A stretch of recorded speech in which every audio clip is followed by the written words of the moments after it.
Il faut quand même. Alléluia. Alléluia. Attends, on va ça. Matthieu, non, disons, Luc chapitre 23, je te montre ça. Parce que je vois les gens, hey, comment tu n'as pas peur de prendre une lettre, de mettre dans l'enveloppe, dans l'endroit du général. Pardon. Pardon.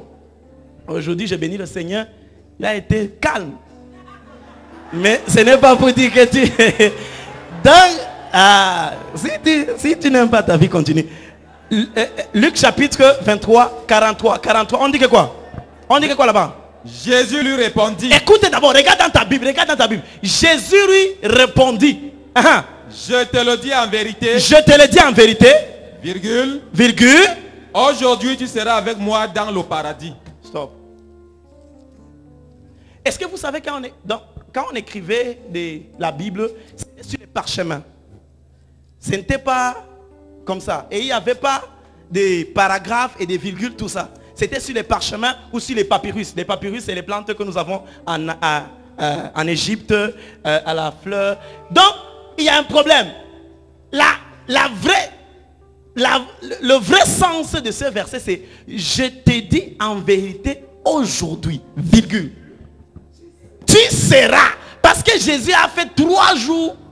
Il fallait évangéliser, il fallait prêcher. Quelqu'un qui dit que Judas est parti à l'enfer, c'est faux. Parce que Jésus devrait descendre, prêcher aux gens qui sont... Et il a ramassé... Oh, je vais pas... Il a ramassé Judas qui était parmi les gens. Oh. Là tu vas, j'entre dans mon message. Et là, je parlais du Père. Et la Bible dit que le Père était en train de disparaître. Et il faut introduire le Fils. Et la Bible nous fait comprendre que l'ange dit à Marie que non. À Joseph que non. Ce que Marie porte, c'est du Saint-Esprit. Et la Bible nous fait comprendre de Matthieu chapitre 2. Pouf, Jésus apparaît. Et nous sommes dans Jean chapitre 14. Nous sommes dans le ministère de Jésus. Le Père n'est plus là. Et quand le Père n'est plus là, et c'est le Fils qui est là, tout ce qu'on demandait et tout ce que les gens voulaient, Jésus était là. Jésus était la solution. Quand tu étais malade, il ne fallait pas invoquer Dieu. Et le Père, il fallait aller à la croisade de Jésus. Mais Jésus a vu que le travail est compliqué. Parce que les lépreux doivent venir ici là. Et les paralytiques, tout ça. Donc ça pesait sur Jésus. Et Jésus avait un ministère clair. Jésus avait une mission claire. La Bible dit que c'est l'agneau de Dieu qui ôte. Quand on parle d'agneau, on parle de sacrifice.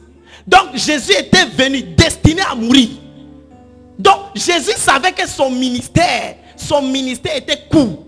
Et Jean chapitre 14, et c'est là où nous sommes. Il est maintenant sur le point de partir. Il dit que vous avez cru en Dieu, croyez également à moi. Et pendant, je suis dans le contexte, hein, et pendant qu'il est en train de vouloir partir, parce qu'il est en train d'expliquer que je suis pas, il y a un évangéliste frère, il dit que, hey, non, on t'a vu, montre-nous le Père. Montre-nous le Père et on sera satisfait. Jésus dit que, mais j'ai été avec vous depuis, et vous voulez encore le Père? Si vous m'avez vu, vous avez vu le Père. Ce que je vais souligner ici, c'est clair. C'est que quand tu es connecté au Père, et que tu es fidèle au Père, et que tu ne cherches pas ta volonté, mais la volonté du Père, quand on va te voir, ce n'est pas toi qu'on voit, mais on voit le Père qui est derrière toi.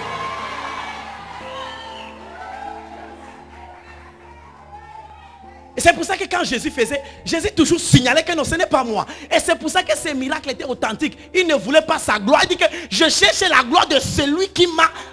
Il faut être envoyé. Et là, je parle, le Saint-Esprit doit agir. Parce que c'est quand il y a confusion et tu ne comprends pas tout ça. C'est là où on ne voit pas le Saint-Esprit. C'est pour ça que le ministère de Jésus, c'était un ministère parce qu'il avait reçu une grâce sans mesure. Pourquoi? Parce qu'il savait faire la différence des choses. Quelqu'un dit Amen. Il dit, je suis avec vous. Si vous m'avez vu, vous avez vu le Père. Maintenant, au verset 15, le verset 15. Il dit, si vous m'aimez, gardez mes commandements. On a besoin de s'attacher au Seigneur. Aujourd'hui, nous vivons dans une génération où les gens cherchent